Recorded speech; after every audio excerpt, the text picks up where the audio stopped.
बिस्मिल्लाहिर्रहमानिर्रहीम। हमने पिछले लेक्चर में बात की थी कि जो आम रूटीन में अफेंस तस्वर होते हैं वो कौन सी सूरत हाल है, कौन सी सिचुएशंस हैं, इवेंचुअलिटीज़ हैं जब वो अफेंस नहीं होंगे। इस चीज़ को डील करते हैं चैप्टर 4 ऑफ पीपीसी। और लास्ट लेक्चर में हमने बात की थी कि एक्ट ऑफ ए जज व्हेन एक्टिंग जुडिशली, तो ये प्रोटेक्टेड है, उस कैपेसिटी में वो जब काम करेगा तो वो जुर्म नहीं होगा। एक बात। आज हम बात करेंगे कि जो जजमेंट या ऑर्डर ऑफ द कोर्ट है उसकी परसुएंस में जो काम करेगा, यानी कोई भी अदालती अफसर जो अदालत के हुक्म या जजमेंट को उस पे अमल दरामद या उसकी परसुएंस पैरवी करे या करवाए, तो उसका ये जो एक्ट है ये अफेंस नहीं होगा। तो इस पॉइंट पे, इन बातों पे बाकायदा एक सेक्शन है विच इज सेक्शन 78 पीपीसी, जिसकी डेफिनेशन पढ़ देता हूं और फिर आगे डिटेल आज हम इसी पे बात करेंगे। Act done pursuant to the judgment or order of court, nothing which is done in pursuance of or which is warranted by the judgment or order of a court of justice, if done whilst such judgment or order remains in force, is an offense. शुरू हुआ nothing is an offense, क्या चीज जो judgement या order की pursuance में, notwithstanding the court may have had no jurisdiction to pass such judgment or order, provided the person doing the act in good faith believes that the court had such jurisdiction. कोई चीज जुर्म नहीं जो अदालत के हुक्म की पैरवी या जिसकी कमांड हुक्म अदालती फैसला ने, जजमेंट ने दी है, उसके करने से कोई चीज जुर्म नहीं हो सकती। जब अदालती हुक्म या फैसला मौजूद है, यानी रिमेन्स इन फोर्स, नॉटविथस्टैंडिंग, बावजूद के, इसके बावजूद कि अदालत जिसका हुक्म या फैसला है कि जुरिस्डिक्शन ना हो, बशर्ते के अमल करने या करवाने वाला गुड फेथ में ये बिलीव करता है कि जुरिस्डिक्शन है। Section 78 PPC in fact supplementary in nature है, ततिम्मा है। ततिम्मा आप समझते हैं कि supplement, to add something with the main afterwards. किताब लिखी बाद में, उसमें एक अगले साल फिर एक चैप्टर शामिल कर दिया, तो this is what has been supplemented, to add some part with the main. तो जो मेन है वो सेक्शन 77 है, सेक्शन 78 पीपीसी उसका सप्लीमेंट है, ततिम्मा है। 77 में जजेस को वाइल एक्टिंग जुडिशली तहफ़्फ़ुज़ दिया गया है ताकि वो आज़ादी से, इंडिपेंडेंस से, बिला खौफ व खतर अपने फ़राइज़ मनसबी सर अंजाम दे सके। और सेक्शन 78 में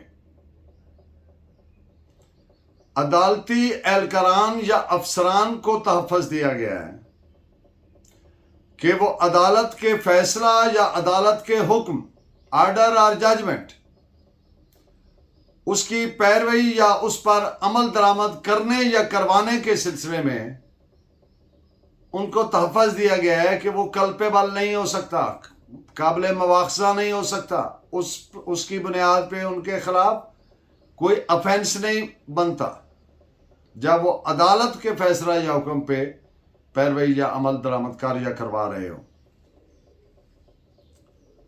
तो इस पॉइंट पे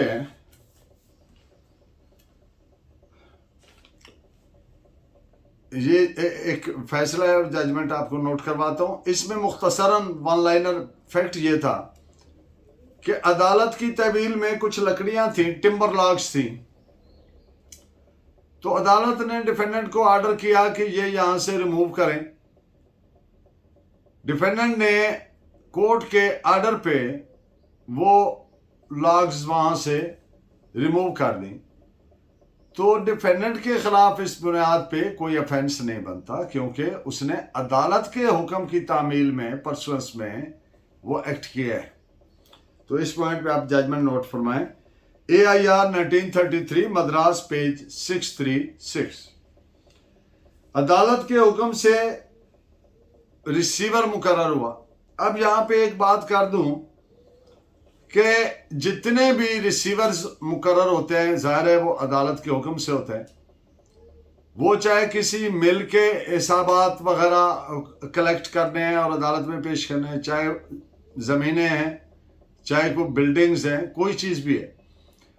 तो रिसीवर को भी सेक्शन 78 PPC की प्रोटेक्शन है, इसलिए कि वो अदालत के हुक्म की तामील में एक्ट कर रहा है। और इस हैसियत से जौन सी भी रकूम इकट्ठी करेगा या मामलात करेगा, जौन से भी एक्ट्स करेगा इस कैपेसिटी में, वो प्रोटेक्टेड है, उनको तहफ़्फ़ुज़ हासिल है। और रिसीवर्स के खिलाफ कोई स्ट्रेट अवे प्रोसिक्यूशन नहीं की जा सकती, कोई क्रिमिनल केस नहीं किया जा सकता रिसीवर्स के खिलाफ बगैर सैंक्शन ऑफ द कोर्ट के। और वो सैंक्शन एक ही सूरत में हो सकती है कि जब रिसीवर इलीगल कोई एक्ट करे या अपने दिए गए, जो उसको पावर दी गई है, अदालत ने दी है, उससे तजावज करे, एक्सीड करे। This is reported as 1982 bracket में 1 कैलकाटा HN 470। किसी शख्स को कैद करना जुर्म है और राइट ऑफ मूवमेंट जो है वो फंडामेंटल राइट है हर शहरी का, जो कॉन्स्टिट्यूशन ने इंश्योर किया, फ्रीडम ऑफ मूवमेंट। तो लेकिन अगर आप देखें तो जो जेलर है वो क्या करता है, वो कैद ही करता है। तो अब ये जुर्म क्यों नहीं है? इसलिए कि सेक्शन 78 ने इसको प्रोटेक्ट किया। जो वारंट ऑफ कमिटमेंट है, वारंट लफ्जी मानी है कमांड ऑफ द कोर्ट। तो जो वारंट है कमिटमेंट का, वो कोर्ट का कमांड है, तो वो उसकी परसुएंस करता है, उस पर अमल दरामद करवाता है। तो इसलिए जेलर का किसी शख्स या अशखास को जेल में रखना, कैद रखना ऑफेंस नहीं हो सकता। इस पे आप नोट फरमाएं। 1819 bracket 171 ER 850। अब एक प्रोसेस सर्वर है, तामील करवाने वाला है, उर्फ आम कॉमन पार्लस में तामीलिया बोलते हैं। जब अदालत का कोई प्रोसेस सर्वर अदालत के दिए गए इख्तियारात से तजावज करे या गलत इस्तेमाल करे या कोई इलीगल एक्ट करे,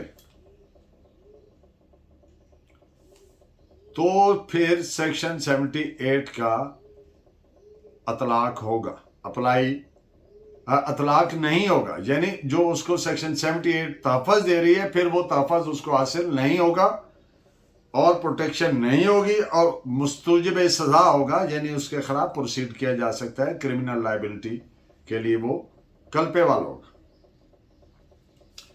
ये किसी भी एहलकार या अफसर को जो अदालत के हुक्म या अहकामात या जजमेंट के अमल दरामदगी करवा रहा है, वो सिर्फ with in the parameters provided by the court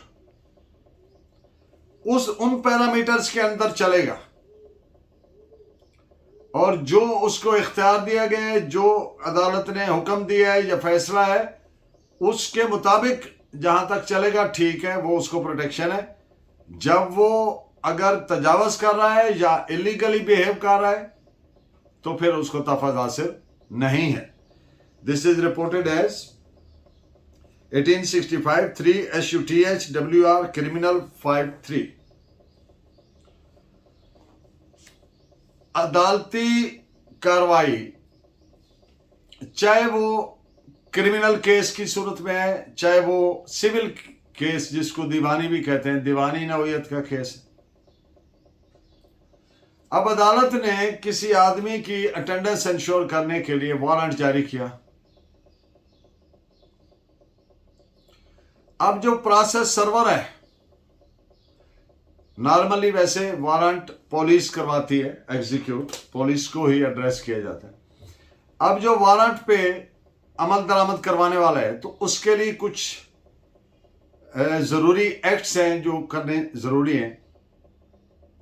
मसलन वारंट उसके पास मौजूद होना चाहिए, जिस बंदे पे एग्जीक्यूट करना है उस पे प्रोसेस सर्वर पे लाजिम है कि वो उसको वारंट दिखाए,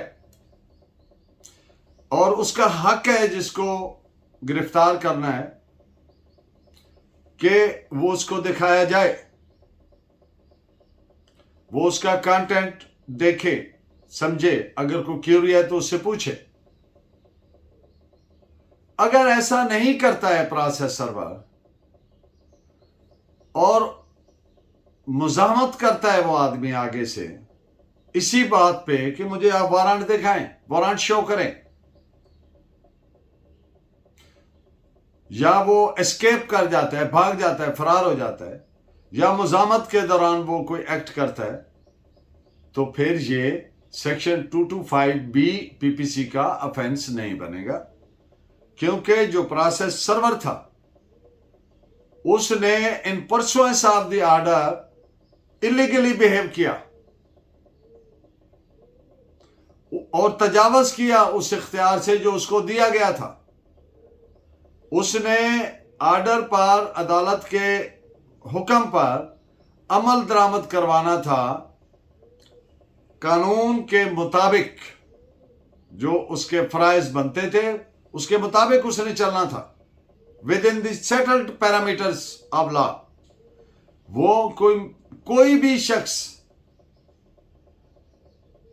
जो, जब कानून ने एक चीज प्रोवाइड कर दी है